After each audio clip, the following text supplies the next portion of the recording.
ఇప్పుడు ఇష్టంగా తినే ఈ క్యారమిల్ పుడ్డింగ్ అండి. కానీ ఇది బ్రెడ్ తో చేస్తాం మనము. సింపుల్ గా చేసుకోవచ్చు. చాలా ఈజీగా చాలా టేస్టీగా అయితే ఉంటుంది. హలో అండి, వెల్కమ్ టు టూడూస్ వ్లాగ్స్. ఈ రోజు అయితే మనము క్యారమిల్ బ్రెడ్ పుడ్డింగ్ అయితే చేస్తున్నాము. చాలా సింపుల్ గా, చాలా ఈజీ, చాలా టేస్టీగా కూడా ఉంటుంది. ఒకవేళ ఇప్పటి వరకు ఎప్పుడు ట్రై చేయకపోతే డెఫినెట్ గా ఈ రెసిపీ చూసి ట్రై చేయండి. సో వీడియో చూసే ముందు ఒక లైక్ ఇవ్వండి. మీరు ఒకవేళ ట్రై చేస్తే మాత్రం డెఫినెట్ గా మీ ఫీడ్బ్యాక్ ని నాకు కామెంట్ చేయండి. సో వీడియోలో చూపిస్తున్నట్టుగా ఈ విధంగా చేసుకోండి డెఫినెట్ గా.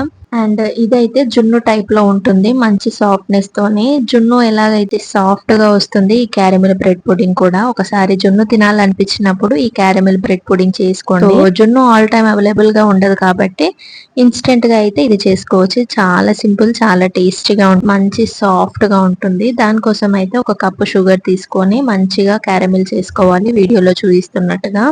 సో క్యారమిల్ అయిన తర్వాత క్యారమిల్ పక్కకు పెట్టేసుకోండి. దాని తర్వాత బ్రెడ్, ఎగ్, షుగర్ తీసుకొని మిక్సీ గిన్నెలో వేసుకోండి. ఇక్కడ ఎగ్ ఆప్షనల్ అండి. మీరు ఎగ్ తినొద్దు అనుకుంటే మాత్రం ఎగ్ స్కిప్ చేయండి. అలానే క్యారమిల్ బ్రెడ్ పుడ్డింగ్ అయితే వస్తుంది. తర్వాత మనము బ్రెడ్, ఎగ్, షుగర్ అంతా మంచి మిక్సీ పట్టిన తర్వాత మిక్సీ పట్టుకున్నది మొత్తం ఈ క్యారమిల్ దాంట్లో వేసేసుకోవాలి. స్టార్టింగ్ లో క్యారమిల్ చేసుకున్నాం కాబట్టి క్యారమిల్ అయితే గట్టిగా ఉంటుంది. మనం ఏం చేసుకున్నప్పుడు అయితే అది లిక్విడ్ గా అయిపోతుంది. స్టీమింగ్ కోసం అయితే ఇడ్లీ పాత్ర తీసుకున్నాను. ఇడ్లీ పాత్రలో ప్లేట్స్ అన్ని తీసేసి అందులో ఒక చిన్న గిన్నె పెట్టేసి ఈ బౌల్ మొత్తం స్టీమ్ కోసం అనేసి ఇడ్లీ పాత్రలో పెడుతున్నాము. సో మీ దగ్గర స్టీమింగ్ గిన్నె లేకపోతే మాత్రం ఇడ్లీ కుక్కర్ యూస్ చేయండి. అయితే మంచి పర్ఫెక్ట్ గా స్టీమ్ అవుతుంది. సో ఈ స్టీమింగ్ మొత్తం 20 మినిట్స్ లేదా 15 మినిట్స్ అయితే స్టీమ్ అవుతుంది. సో మిడిల్ లో చెక్ చేసుకోండి. ఫోర్క్ తో కానీ నైఫ్ తో కానీ మిడిల్ లో అయితే చెక్ చేసుకోండి, లేదంటే మాడిపోతుంది. మిడిల్ లో చెక్ చేసుకోండి. ఇక్కడ వీడియోలో చూపిస్తున్నట్టుగా నైఫ్ తో చెక్ చేస్తే మాత్రం మంచిగా కుక్ అయిపోయింది.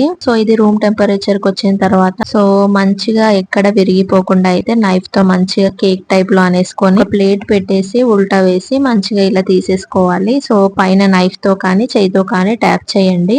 మన క్యారమిల్ బ్రెడ్ పుడింగ్ అయితే రెడీ అయిపోతుందండి. చాలా టేస్టీగా ఉంటుంది. స్వీట్ క్రేవింగ్స్ ఉంటే మాత్రం డెఫినెట్ గా ట్రై చేయండి. సో అప్పుడప్పుడు కొత్తగా చేసుకొని తినాలనిపిస్తుంది కదా, రోజు ఒకటే కాకుండా ఒకసారి ఈ విధంగా కూడా ట్రై చేసి చూడండి. చాలా సింపుల్, చాలా టేస్టీగా కూడా ఉంటుంది. ఒకసారి ట్రై చేసి చూడండి. 2 అవర్స్ పాటు అయితే ఫ్రిడ్జ్ లో పెట్టారంటే ఇంకా టేస్టీగా ఉంటుంది. ఫ్రిడ్జ్ లో పెట్టుకొని తినండి, చాలా బాగుంటుంది. ఈ వీడియో నచ్చితే మీరు కూడా ట్రై చేసి చూడండి. కొత్త వాళ్ళు ఎవరైనా మన ఛానల్ ని చూస్తా ఉంటే సబ్స్క్రైబ్ చేసుకోండి. మీరు సబ్స్క్రైబ్ చేసుకుంటే మాత్రం మన వీడియోస్ మీ దాకా వస్తాయి. మనలో ఉండే వాటితో చేసుకునే మంచి కుకింగ్ వీడియోస్, షాపింగ్ వీడియోస్, మంచి ఎక్స్ప్లోర్ వీడియోస్, మంచి లైఫ్ స్టైల్ వీడియోస్ అయితే మీ దాకా వస్తా ఉంటాయి. దాన్ని సబ్స్క్రైబ్ చేసుకోండి. Thanks for watching. Bye bye.